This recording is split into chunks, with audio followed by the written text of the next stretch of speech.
عليكم. There was a woman who had a snake as a pet. Some of you might be familiar with this story. And she took care of that snake and fed it. This is actually a true story of a woman in India who had this snake as a pet. She used to feed it, love it, and used to sleep next to it every night, and the snake would wrap itself around the woman. Until one day, the snake stopped eating completely. Whatever the woman would feed it, it would just completely stop eating. So she got worried about the snake's health. She didn't know what to do. Surprisingly, the vet asked the woman, "Does this snake sleep next to you?" And the woman was like, yes it does. It wraps itself around me every night. The vet actually went on to tell her something shocking. He told her that this 4-meter long snake that hasn't eaten in a few weeks is actually, this python is actually not sick at all.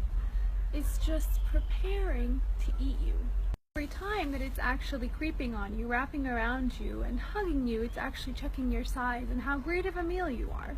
Because it must be prepared before the attack. And yes, it doesn't eat so that it can have more space in order to digest you properly.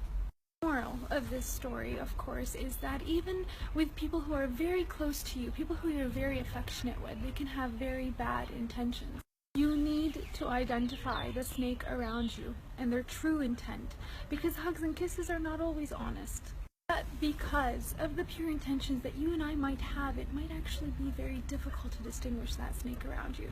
But it's actually very simple, and I'll tell you exactly how. In Surah Al-Kahf, verse 28, it says, "And keep yourself patient around those who call upon their Lord in the morning and the evening, seeking His countenance. And do not let your eyes pass beyond them because of desiring adornments of the worldly life. And do not obey or be with the ones whose hearts have been made heedless of the remembrance of God, and who only follow their own desires, and whose cases have gone beyond all bounds." This verse basically means is that we should stay away from those who don't have the ability to restrain themselves from doing the things that God has prohibited us from doing. Simple things like cheating or lying or backbiting. If they haven't done it to you, your turn is definitely coming, and you get my point.